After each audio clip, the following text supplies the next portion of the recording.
a stay-at-home dad, watching Disney movies he never had. His daughter digs through all the VHS, crushing the classics in a princess dress. Informed like Scuttle, Kurt's got your ticket, making it real like Jiminy Cricket. Most are off the Captain Hook, but if the Tweedledum, he'll be taking more shots than Bambi's mom. Leaves him raised like Simba, or cracked like the beach dishes. He'll show you a whole new world, you won't need 3 wishes. Stay at home, Disney Dad.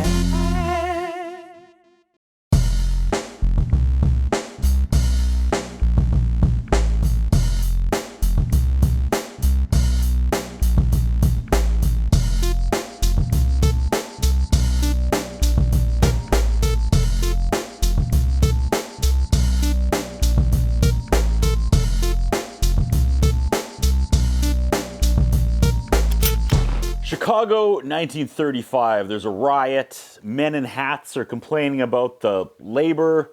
Some guy gets to the front of the room and says, they won't budge, and they're going to lay even more people off. 3 kids go into the bathroom and start smoking cigarettes in the stall. Some actual adult comes in to use the men's room, and one of the kids smoking in the stall is a girl, and the other 2 are boys, and they go, don't listen to him peeing. And she goes, I've heard a guy pee before. And they go, where? And she goes, none of your business. This girl's awesome. Then one guy calls her dad a red commie, and she punches him, and they fight on the men's room floor. Later that night, she asks her dad if her dad, she asks him, are you a commie? And he goes, nah, we're not moving to Russia anytime soon. Natty is her name. The kids poke their heads into the back of an old-timey theater, and they catch a Mickey Mouse cartoon from the 30s, and I see what they did there, and that was awesome. They get busted and run down the alley, and then one finds a homeless puppy. We learn that it's just Natty and her dad. We are in the Great Depression, Chicago. Dad's looking for work. There is none in Chicago, but then he gets a job offer in Washington State, which is clear across the country, and there's 1 seat left on the company bus, and it's leaving soon. And wait, what about Natty? He initially says no, but then he goes outside and he sees all the other sad, unemployed men that are broke, and he changes his mind. He has to go tell Natty that he's leaving, he can't find her.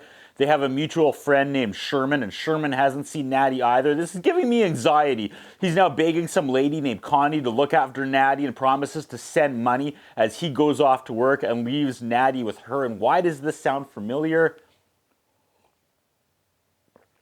What the? Oh, gee. No. He can't find Natty to say goodbye and jumps on the bus. Natty gets home? Where's home? Connie's like, hey, your dad gave this to me before he left. And she's like, my dad left? He left her a note. The note says, quote, sorry, I'll send for you as soon as I can. P.S. This was your mom's. He leaves her one of those necklaces where you open up and there's a picture on each side. I've never seen one of those in real life, but they're in every old 80s movie ever. Okay, passage of time. She waits for mail and watches Connie get drunk and dances. And Connie's like, you get upstairs, girl. Okay, Natty and her dad live in a hotel. And Connie's the owner or the front desk lady. That makes sense. Now, Natty asks Sherman if he knows about how the railways work. And he's like, girl, you can't be riding no railway. People get cut and gutted and their legs chopped off when you ride the trains with the hobos. Okay, then she sees her friend and her family being dragged out of their home by the police. I assume they couldn't pay rent, and everyone throws stones at the police, and she gets taken by the police back to Connie, and Connie loses it on her and is like, quote, if you cross me again, I will beat you so hard you will pee your pants and crawl across the floor begging me for mercy, end quote. Connie, don't do this to me, God. I've never been the same since I saw that movie. Connie is done with this and done with Natty. She calls the police. She goes, there's a runaway kid living in my hotel. Come get her. Natty bails and hops on the next train out of town. Immediately, some train hobo is like, girl, I'm going to cut you and gut you and chop your legs off. But then another hobo, a hobo with a heart of gold, a young John Cusac hobo is all, leave that kid alone. And he starts jamming on his harmonica. He tells her not to let the bulls get you. And bulls is hobo slang for the train cops, and they jump off the train when the bulls show up, and they split up, and I'm sure these 2 characters will never cross paths again in this movie. She goes to an underground seedy dog fight, just happens to stumble upon it, and she goes, I wonder if my dog could have won this. But the winner of this particular fight is an actual wolf, and it jumps on the table and it locks eyes with her. Then it starts eating people, and suddenly out of nowhere someone yells, dumb kid, and slaps her, and she falls to the ground. What did she do? She makes it back to the train, hops on, and the wolf hops on and follows her, because they locked eyes. They got a connection. Dad calls and is like, where's Natty? What do you mean she ran away, Connie, you piece of shit? Dad's not happy. Something goes wrong and train cars start exploding. I missed something. So her and the murderous wolf she's now befriended jump off the train and they get out of Dodge. She's running through the forest. Girl is grubby and hungry. She cooks and eats a rabbit, and the wolf is like, please share. They friends, and the wolf takes off running, and Natty, bless her heart, says this in a Disney movie. Let's go. Some family sees her and takes her in and feeds her, and she's like, oh yeah, wolf followed me here too. And the dad gets super aggressive about this. He gets in her grill and is like, you're a liar, kid. You say a wolf came here? Like right in her face. Next, the mom goes into labor, the baby dies, and suddenly the wolf is there and he's going to kill the farm animal. So dad tries to shoot the wolf, and Natty runs and knocks the barrel of the gun up and it shoots into the sky. And then dad backhands Natty down, and Natty goes, run! And she and the wolf take off back into the forest. That was a lot in a very short amount of time. Dad gets a call from the police, and they found Natty's wallet under a train in Colorado. And he's like, what the hell were you doing in Colorado, girl? And dad assumes that, a trained hobo has disemboweled his daughter and cut her legs off. Like, everybody warned her.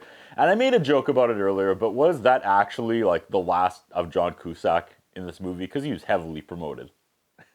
She tries begging for money and sucks at it, and some other kid, these little kid beggars are like, we could teach you how to beg. And then the wolf growls at these kids. These kids, quote, the group of us, what we're doing is we're tramping together, end quote. I love that line. She gets busted tramping and put in an orphanage, but she ain't no orphan. As she leaves, as she's in the prison exercise yard, she sees an animal control chaining, capturing her wolf friend. This is a sad moment. She's gonna jailbreak now. She swaps hats with some other girl and busts out of the little kid big house. I'm proud of that line. She's gonna find her wolf, and this horror of a man with this scarred face is like, I got you, wolf. Come inside and get it, little lady. And she goes inside and he goes, well, here it is. Here's your wolf. Have a good day, girl. And they leave.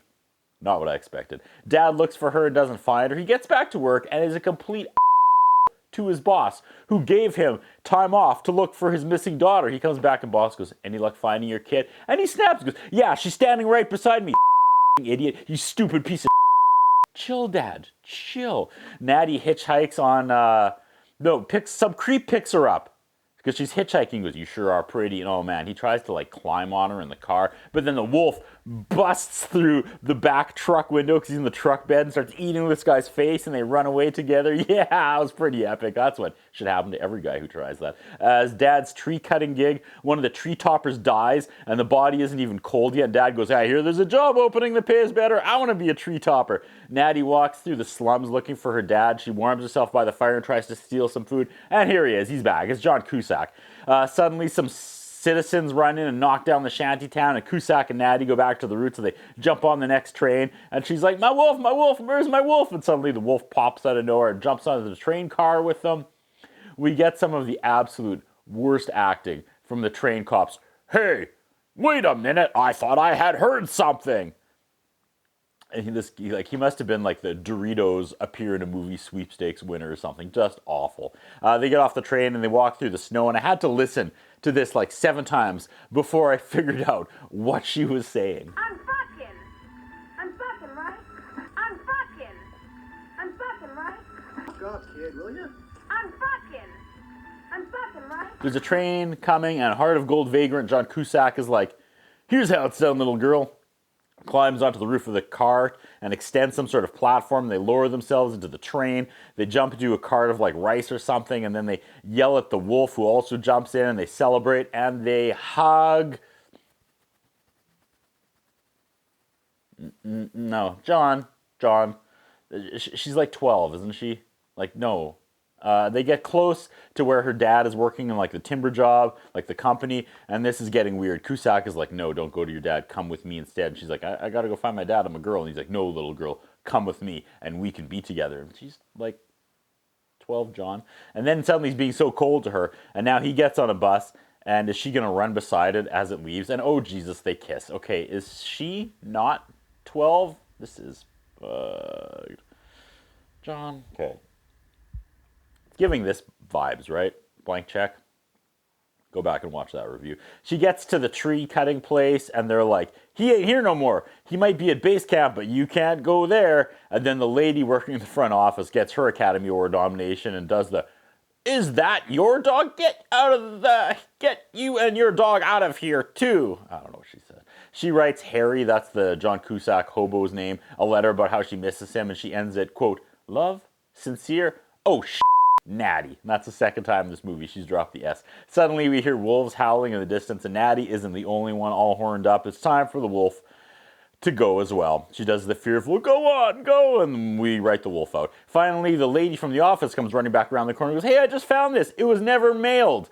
Somehow, just now, she got the note that Dad tried to send shortly after he left, and it has a train ticket to where he is or was. Mwah, mwah, mwah. Anyway, the lady's like, I think he's up north, and Natty tries to catch a ride up there, but the car breaks down, no luck at all. She runs on foot, just as the men are doing this dangerous dynamite blast on the side of a mountain, and now that he's a topper, a bunch of them get hurt. And just as she comes around the corner, she sees the wounded go by in the truck, like taking him to the hospital, and she sees her dad in there, and she's, Dad! And he snaps out of it, and she's running, trying to catch up the car. He's like, did I hear something? Did I hear something? Was that Natty? And he's all bleeding, and she's running and running and running, and fuck, this was heavy. Like, for real. She loses him and the car moves on and disappears out of sight, and I am legit sad. This punched me in the gut, but okay. They had actually dropped him off because he comes around the corner and he's like, Natty? And they go running towards each other and they embrace and the music swells and the tale of the John Cusac child predator can wait. We have a wonderful reunion and the wolf howls atop the hill and that was it. Credits.